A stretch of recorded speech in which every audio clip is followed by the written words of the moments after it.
Hello, and welcome to 90.5 WESA's Good Question podcast. I'm series producer Katie Blackley.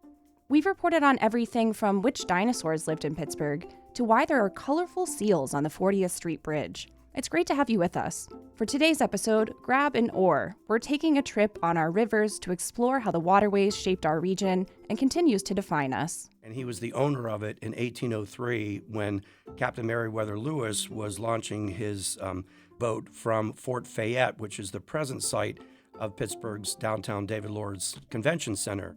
After the break, let's hop in a canoe to Brunot Island. Support for the Good Question podcast is made possible by the Pittsburgh Symphony Orchestra, bringing great music to Pittsburgh for 126 years. Calendar of performances and ticket information is available at pittsburghsymphony.org. And by Castus, a Pittsburgh-based consulting firm specializing in business development, e-commerce, and international expansion. No obligation consultations available at castusglobal.com/WESA. castusglobal.com/WESA. About 2 miles down the Ohio River from where the Monongahela and Allegheny rivers meet, there's an unassuming island with a storied past. Pittsburgh resident Scott Cooper often passes the island on nearby roads. I always see it kind of in the middle of the Ohio River near the city of Pittsburgh, and I've always wondered, what's the significance of it? Has anything significant happened there? This is Brunot Island. Unlike many of its Pittsburgh Island cousins, no one lives here and it's not accessible by car. So, WESA editor Chris Potter and I hopped in a canoe and launched into the water from the north side. We are about halfway across the main channel on the mighty Ohio River. You can see it, but we're not too close to it. Overgrown grass carpets the banks of Brunot Island, and driftwood thuds against remnants of old steel slabs and no trespassing signs. In the distance, electrical towers loom over the tallest trees, connected by dozens of wires. Just to our right is the West End Bridge, and slightly behind us is the Alcosan plant and the former SCI Pittsburgh.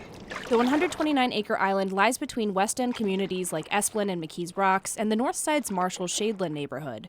It's about the same elevation as the banks of the Ohio surrounding it. It can be seen from highways 65 and 51. French doctor Felix Brunot built a home on this kidney bean-shaped island in the 1790s. Brunot was the foster brother of Revolutionary War General Lafayette and accompanied him to Pittsburgh.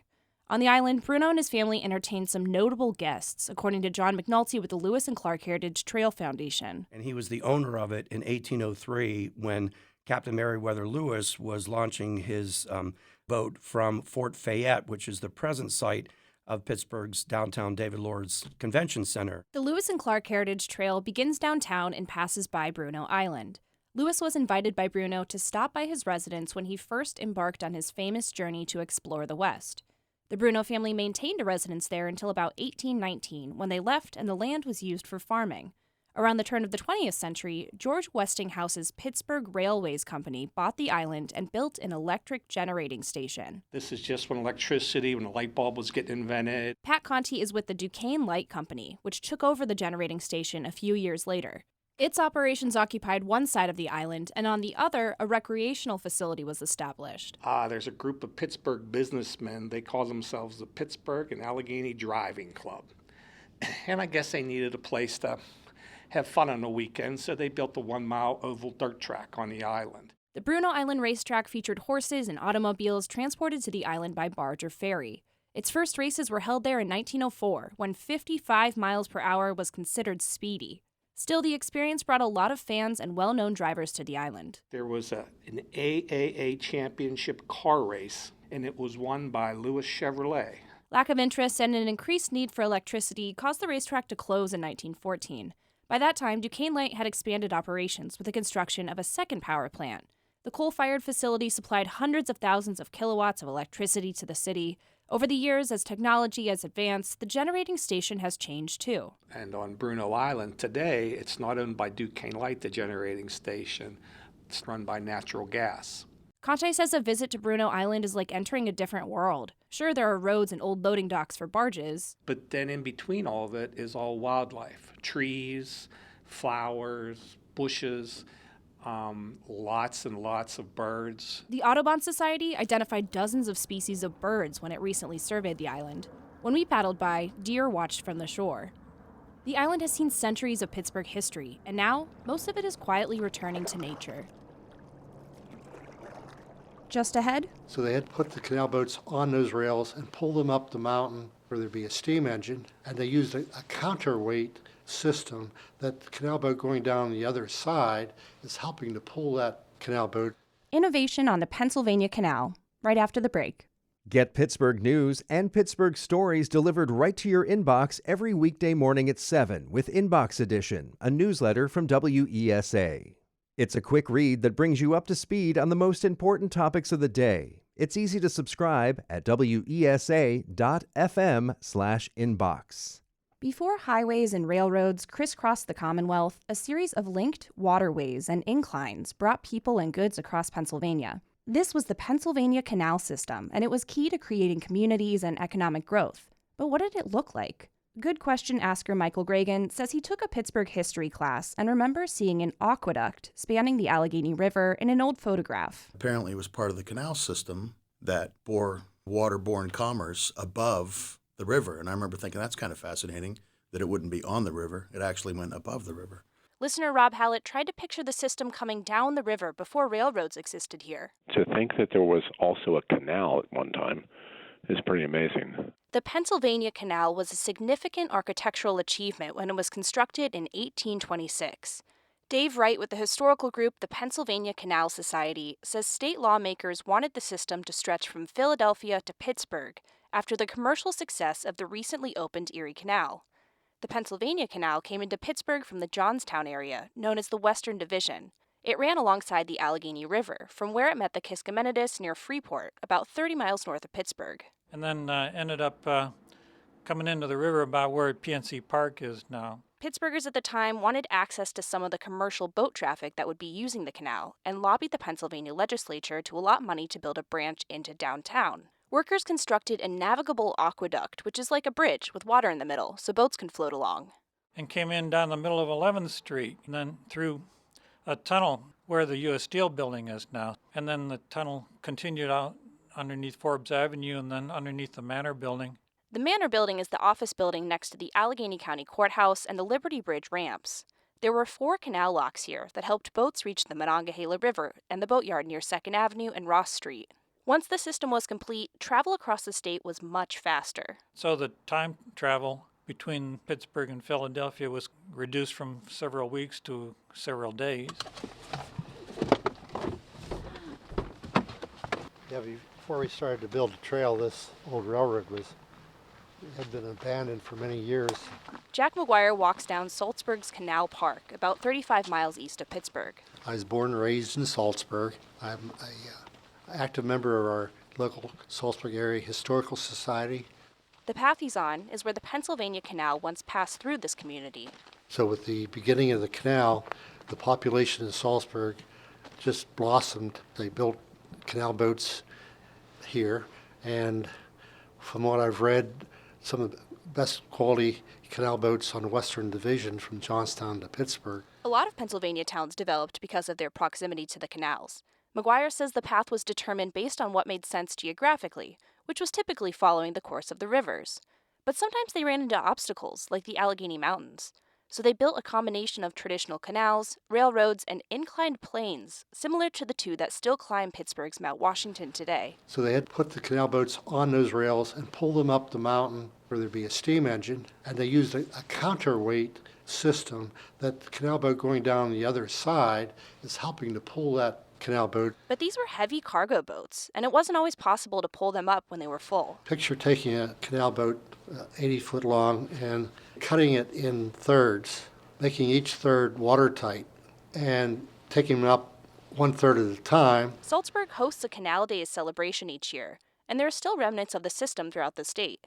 Part of the light rail T station uses canal tunnels underneath downtown Pittsburgh. The Pennsylvania Canal wasn't used much after railroad lines were built in the mid-1800s, but it was the catalyst for a number of engineering innovations at the time, and some that still shape our region today. If you kayak up the Allegheny River, you'll encounter locks and dams. If you're looking at a map or know the names of all the different locks, you might notice something. Lock number 1 is missing. Listener Keith Klaus wondered about this. And when you look at Google Maps or a map that lists the locks, they start with lock and dam number 2 at Sharpsburg-Aspinwall, then number 3 at Harmerville, 4 at Natrona, and so on. It stands to reason there'd be a lock and dam number 1, but I've never been able to find it. Keith is right. From downtown at the point where the Allegheny feeds into the Ohio, there isn't a lock or a dam system for nearly 10 miles. But it wasn't always this way. When you come down into the area, the landing area, you can see from the water, you can see the old wall, the original wall. That's Terry Grants, the manager of Lockwall 1 Marina. We're in the Strip District, below the cork factory lofts. He's standing on a swaying dock, pointing to a massive off-white concrete block.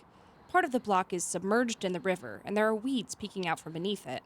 It looks old, but solid. And I believe that's the inside of the original lock, where the barges would have went through. Lockwall 1 Marina is a private facility that houses the Pittsburgh Luxury Cruise Line, a handful of personal boats, and some nosy geese. But back in the early 20th century, it was the location of Hare's Island Lock and Dam, which is lock number 1. Grant says the rivers have changed over time. Most people don't know that the rivers were not what they are today. They were just shallow creeks almost. The only kind were passable by boats is when flooding and spring seasons.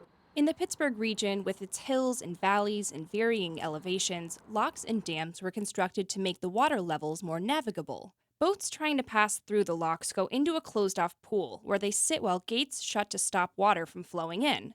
Then, depending on if they're traveling upstream or down, the water level rises or falls to make it easier for the boat to continue on its route. Steve Stoltz is an engineering manager with the Pittsburgh District Army Corps of Engineers. It oversees the region's locks and dams. They all have unique features, from over 100 and some years. There's a lot of different engineering, a lot of different materials, and a lot of the older ones are the ones that we have the most challenges. He says a lot of the locks and dams are built differently because back then they were constantly experimenting with the mechanics. What material worked best? How wide should the lock be? Builders used timber, brick, steel, and concrete. In the early 1900s, operating a lock required a lot of labor. So it was very dangerous and very unsafe, even during constructions, and no real hard hats back then, life vests. For Allegheny River Lock and Dam 1 and most of the early systems, men had to stand on steamboats and manually open and close the gates. It was hard work. These days, one engineer can push a button and open a gate. Stoltz says they're even working to make it so that locks can be operated remotely. It took a while for Lock and Dam 1 to be built. Grant says aside from funding, the workers kept running into problems. Floods and other, I guess a tornado came through. While there, of all things in Pittsburgh, a tornado came through and destroyed a lot of, what they were working on. When it finally opened in 1903, it was the second concrete lock and dam the Army Corps had built. It was in operation for a few decades, serving as the first step for boaters traveling up the Allegheny. Then, in 1919, construction began on the Emsworth lock and dam system on the Ohio River. It was built with the latest and, at the time, most effective technology, like easily movable gates, more sturdy chains to control water level, and a larger pool for water traffic. It would replace Allegheny Lock and Dam number 1, along with 2 others. With the dams that they then built further upriver and also further downriver, I think with Emsworth Dam being built, that kept the water levels in the Pittsburgh area up. And all the other dam systems that they built at that time. During the 1940s and 50s, Allegheny River Lock 1 was slowly dismantled, and the land was bought by private investors. But you can still walk from 23rd Street toward the river and see the former site. Grant says a lot of it remains. You can see where the old dam was because the water then flows over and bubbles back.